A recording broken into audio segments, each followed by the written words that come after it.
5টি লক্ষণ যা দেখলে ডেন্টিস্টের কাছে যাওয়া জরুরি। প্রথম সাইন, দাঁতে ব্যথা ওঠে, কমে যায় এবং আবার ব্যথা ওঠে।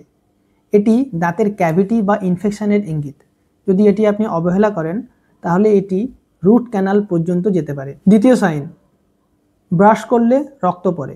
অনেকে ভাবে এটি নর্মাল, কিন্তু এটি জিঞ্জিভাইটিসের প্রথম লক্ষণ। তৃতীয় সাইন, মুখে সবসময় দুর্গন্ধ থাকা। শুধুমাত্র খাবার মুখে জমে থাকার কারণে মুখে দুর্গন্ধ হয় না, ব্যাকটেরিয়ার কারণেও মুখে দুর্গন্ধ হতে পারে। এটি গাম ডিজিজের লক্ষণ। চতুর্থ সাইন, গরম বা ঠান্ডায় দাঁত শিরশির করা।